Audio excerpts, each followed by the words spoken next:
में मेरे प्रिय भाइयों और बहनों, आज आगमन काल का दूसरा रविवार है और आज की उपासना हमारे सामने एक चुनौती प्रस्तुत करती है और वह चुनौती है पश्चाताप की चुनौती, अनुताप की चुनौती, मनस्ताप की चुनौती।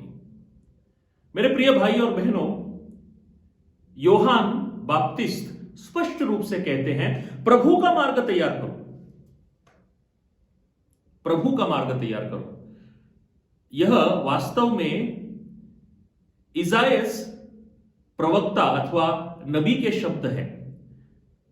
जो इजरायली बाबिल देश में थे, उन्हें फिर से इजराइल में लौट करके आने की चुनौती इसायास देते हैं और इसी संदर्भ में इन शब्दों का प्रयोग करते हैं। तो इसका अर्थ क्या है? इसका अर्थ यह है कि जिस प्रकार संपूर्ण इजराइल प्रजा ने वह निर्गम अनुभव लिया था, यानी इजिप्ट देश से जब उनकी मुक्ति हुई थी, तब वे 40 वर्ष इधर उधर भटक रहे थे वचन भूमि में प्रवेश करने के लिए। 40 वर्ष, इसी को हम निर्गम अनुभव कहते हैं। तो नबी इसायास उनको फिर से लौट आने की चुनौती देते हैं, वह निर्गम अनुभव लेने की चुनौती देते हैं। साथ ही साथ योहान भी हमें यह चुनौती दे रहा है, फिर से वह निर्गम अनुभव लो। प्रथम निर्गम अनुभव में मूसा ने लोगों का मार्गदर्शन किया था और अभी नवीन मूसा कौन है? नवीन मूसा है प्रभु यीशु ख्रिस्त।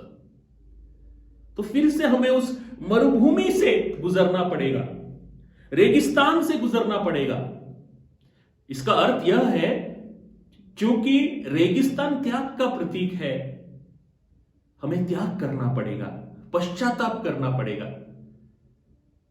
तभी हम हमारे गंतव्य तक पहुंच सकेंगे, यीशु तक पहुंच सकेंगे।